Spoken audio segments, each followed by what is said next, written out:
साहित्य निधि में प्रस्तुत है जयशंकर प्रसाद जी की कहानी बेड़ी। बाबूजी, एक पैसा। मैं सुनकर चौंक पड़ा। कितनी कारुणिक आवाज़ थी।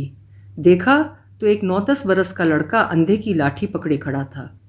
मैंने कहा, सूरदास, ये तुमको कहाँ से मिल गया? अंधे को अंधा ना कहकर सूरदास के नाम से पुकारने की चाल मुझे भली लगी। इस संबोधन में उस दीन के अभाव की ओर सहानुभूति और सम्मान की भावना थी, व्यंग न था। उसने कहा, बाबूजी, ये मेरा लड़का है, मुझ अंधे की लकड़ी है। इसके रहने से पेट भर खाने को मांग सकता हूँ और दबने कुचलने से भी बच जाता हूँ। मैंने उसे इकन्नी दी। बालक ने उत्साह से कहा, आहा, इकन्नी। बुढ़े ने कहा, दाता, जुग जुग जियो। मैं आगे बढ़ा और सोचता जाता था, इतने कष्ट से जो जीवन बिता रहा है, उसके विचार में भी जीवन ही सबसे अमूल्य वस्तु है। हे भगवान! दीनानाथ करी क्यों देरी, दशाश्वमेध की ओर जाते हुए मेरे कानों में एक प्रौढ़ स्वर सुनाई पड़ा। उसमें सच्ची विनय थी, वही जो तुलसीदास की विनय पत्रिका में ओतप्रोत है। वही आकुलता, सानिध्य की पुकार, प्रबल प्रहार से व्यथित की कराह। मोटर की दंभ भरी भीषण भोंभों में विलीन होकर भी वायुमंडल में तिरने लगी। मैं अवाक होकर देखने लगा। वही बुढ़ा, किंतु आज अकेला था। मैंने उसे कुछ देते हुए पूछा, क्यों जी, आज वो तुम्हारा लड़का कहाँ है? बाबूजी, भीख में से कुछ पैसा चुरा कर रखता था, वही लेकर भाग गया। न जाने कहाँ गया। उन फूटी आंखों से पानी बहने लगा। मैंने पूछा, उसका पता नहीं लगा? कितने दिन हुए? लोग कहते हैं कि वो कलकत्ता भाग गया। उस नटखट लड़के पर क्रोध से भरा हुआ मैं घाट की ओर बढ़ा। वहाँ एक व्यास जी श्रवण चरित की कथा कह रहे थे। मैं सुनते सुनते उस बालक पर अधिक उत्तेजित हो उठा। देखा तो पानी की कल का धुआं पूर्व के आकाश में अजगर की तरह फैल रहा था। कई महीने बीतने पर चौक में वही बुढ़ा दिखाई पड़ा। उसकी लाठी पकड़े वही लड़का अकड़ा हुआ खड़ा था। मैंने क्रोध से पूछा, क्यों बे, तू अंधे पिता को छोड़कर कहाँ भागा था? वो मुस्कुराते हुए बोला, बाबूजी, नौकरी खोजने गया था। मेरा क्रोध उसकी कर्तव्य बुद्धि से शांत हो गया।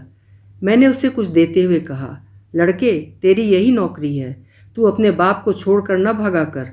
बुढ़ा बोल उठा, बाबूजी, अब ये नहीं भाग सकेगा, इसके पैरों में बेड़ी डाल दी गई है। मैंने घृणा और आश्चर्य से देखा। सचमुच उसके पैरों में बेड़ी थी। बालक बहुत धीरे धीरे चल सकता था। मैंने मन ही मन कहा, हे भगवान, भीख मंगवाने के लिए बाप अपने बेटे के पैर में बेड़ी भी डाल सकता है, और वो नटखट फिर भी मुस्कुराता था। संसार तेरी जय हो। मैं आगे बढ़ गया। मैं एक सज्जन की प्रतीक्षा में खड़ा था। आज नाव पर घूमने का उनसे निश्चय हो चुका था। गाड़ी, मोटर, तांगे टकराते टकराते भागे जा रहे थे, सब जैसे व्याकुल। मैं दार्शनिक की तरह उनकी चंचलता की आलोचना कर रहा था। सिरस के वृक्ष की आड़ में फिर वही कंठस्वर सुनाई दिया। बुढ़े ने कहा, बेटा, 3 दिन और ना ले पैसा। मैंने रामदास से कहा है, 7 आने में तेरा कुर्ता बन जाएगा। अब ठंड पड़ने लगी है। उसने ठुनकते हुए कहा, नहीं, आज मुझे 2 पैसा, मैं कचालू खाऊंगा। वो देखो, उस पटरी पर बिक रहा है। बालक के मुंह और आंख में पानी भरा था। दुर्भाग्य से बुढ़ा उसे पैसा नहीं दे सकता था। वो न देने के लिए हट करता ही रहा, परंतु बालक की ही विजय हुई। वो पैसा लेकर सड़क की उस पटरी पर चला। उसके बेड़ी से जकड़े हुए पैर पैंतरा काट कर चल रहे थे, जैसे युद्ध विजय के लिए। नवीन बाबू 40 मील की स्पीड से मोटर अपने हाथ से दौड़ा रहे थे। दर्शकों की चीत्कार से बालक गिर पड़ा। भीड़ दौड़ी। मोटर निकल गई और ये बुढ़ा विकल होकर रोने लगा। अंधा किधर जाए? एक ने कहा, चोट अधिक नहीं। दूसरे ने कहा, हत्यारे ने बेड़ी पहना दी, नहीं तो क्यों चोट खाता? बुढ़े ने कहा, काट दो बेड़ी बाबा, मुझे नहीं चाहिए। और मैंने हतबुद्धि होकर देखा कि बालक के प्राण पखेरु अपनी बेड़ी काट चुके थे। अभी आप सुन रहे थे जयशंकर प्रसाद जी की कहानी बेड़ी।